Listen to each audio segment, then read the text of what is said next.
Again, a privilege to be back with you, and the topic for conversation this evening is anonymity. Anonymity is not a virtue in philanthropy. Now, it's strange conversation among people whose culture says that flaunting the act, flaunting any act, okay, not in the last 10 years, okay, not 20 years, but flaunting any act is usually seen in India with suspicion and contempt. And we belong to a culture which doesn't like the fact that people make money, number one. Number two, we belong to a historic culture where we're not supposed to flaunt that money, and certainly not give that money, and don't make a pompous act of giving that money. So that's the culture. Now, there's a contra-argument to that, and that argument is that we should be seen and celebrated when we give money and give the platform power to be able to solve some social issues that need to be solved. So that, if nothing else, we solve a little problem, but if nothing else, other people also follow suit and they see role models, so they would also engage the power of good. But the question is this the new marketing spend? On that note, I will invite Amit Chandra, engineer from VJTI, MBA from Boston College, L&T, DSP Merrill Lynch, NSR, the New Silk Route, and now Bain Capital. Amit Chandra is on numerous boards. I don't want to waste people's time enumerating those, but very significantly, very importantly, he is the face of Give India. So on that point, you have 3 minutes, and on those 3 minutes, a lot will depend. A gong will go at the end of it. You have 2 uncomfortable questions from me, and hopefully some comfortable and not so comfortable questions from the audience. Audience votes, and your time starts now.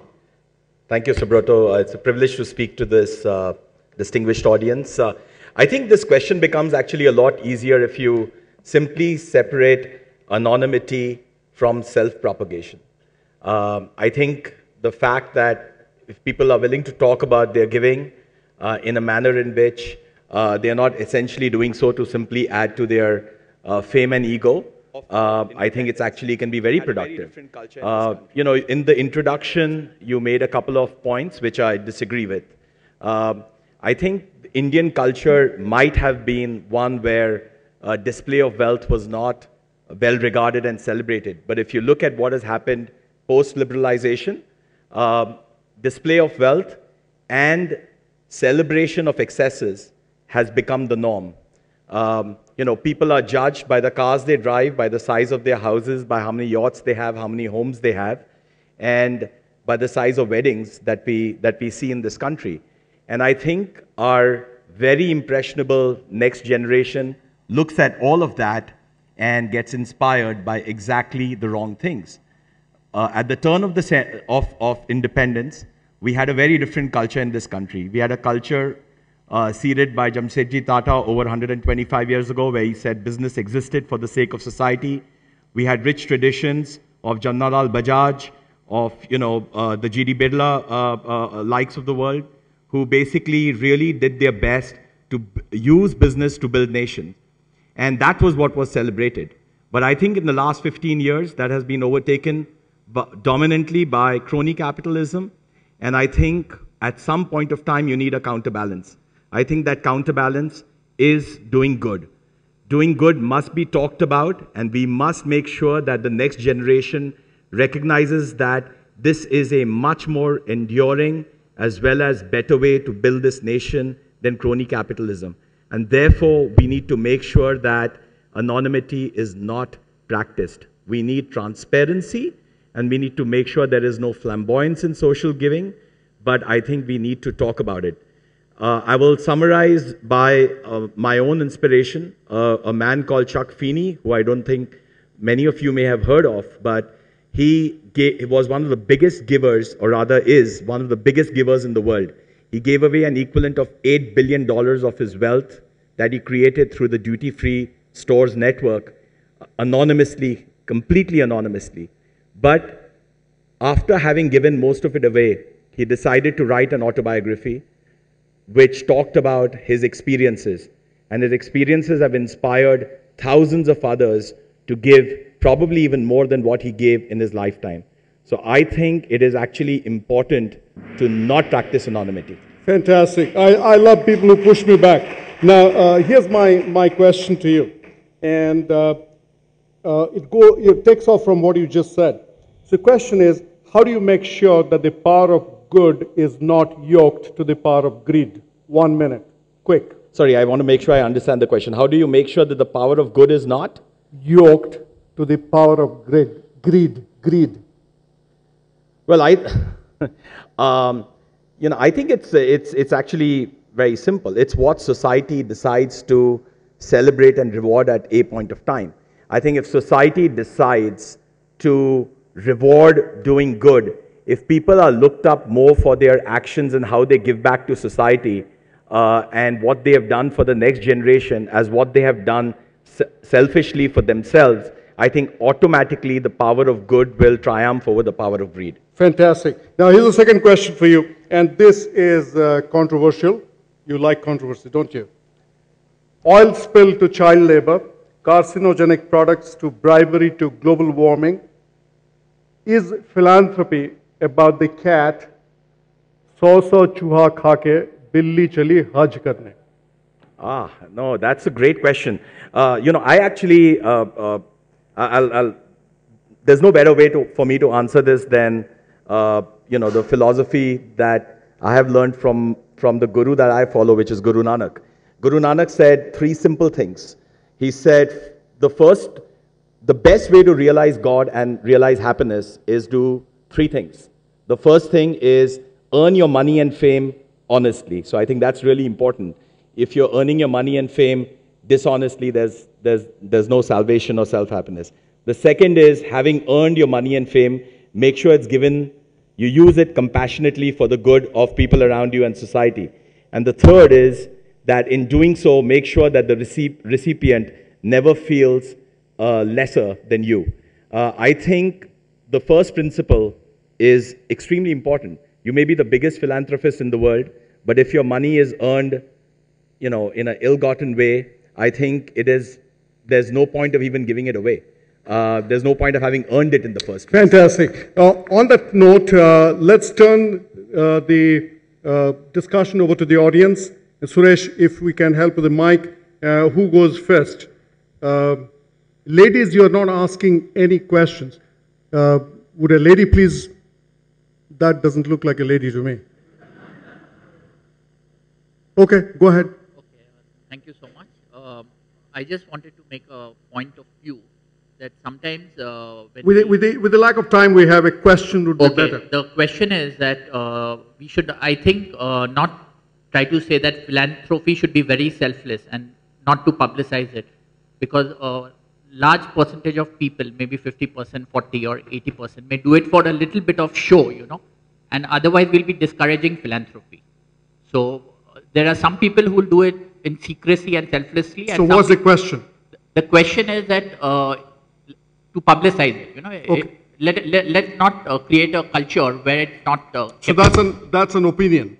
You're basically saying let's keep it under wraps. Okay. But question. Anybody who wants a question? Ladies, 51%. Depending on how you count Indians, it's supposed to be women. Subrata, can I put Kiran Mazumdar in the spot and ask her to ask a question? Here you go. Well, it's very difficult to disagree with what Amit is saying, but I think the question I would like to ask you is, how do we get even a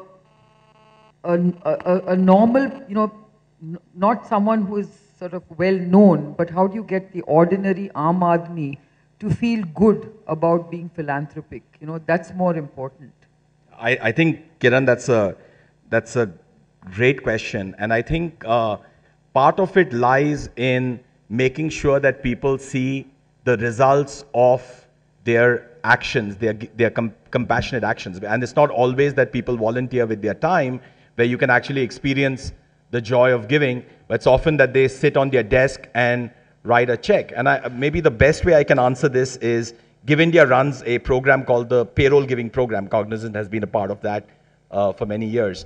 And the interesting thing in the program is it completes the loop between a BPO or an IT service or an insurance employee who's sitting on his or her desk, decides to thoughtfully choose a cause of their choice, makes that donation on a monthly basis. But very importantly then, Give India ensures that the onus of what happens with that money is a feedback report that comes electronically back to that person within 60 days.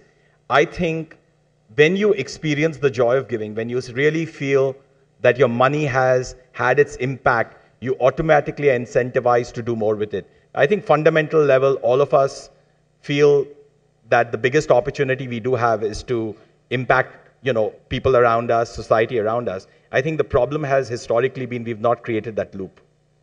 Amit, here's a question to you. And, the question is, are human beings synaptically, neurologically, actually wired for altruism?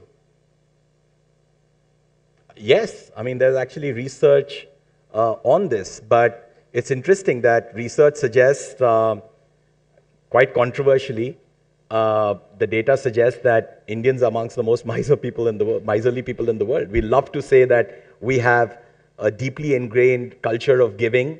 I think when we were a poor nation, we were much better givers than when we are a richer nation.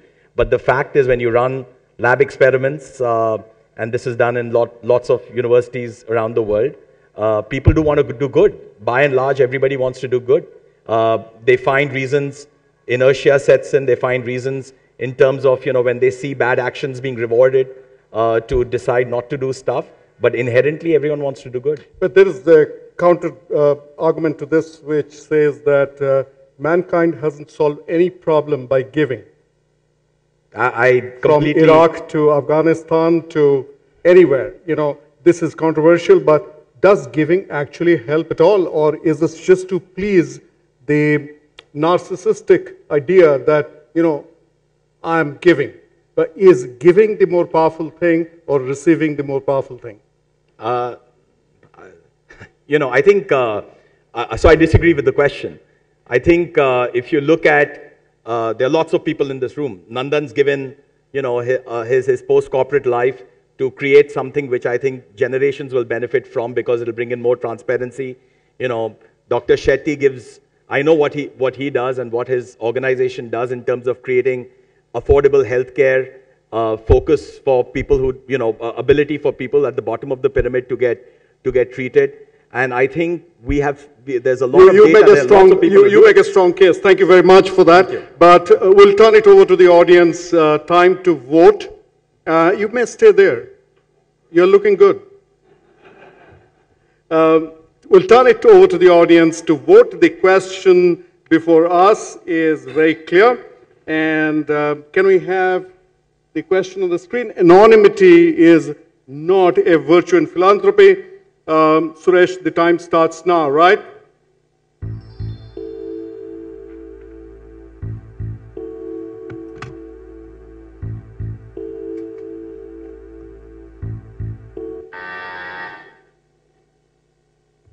Fantastic. Wonderful. Congratulations.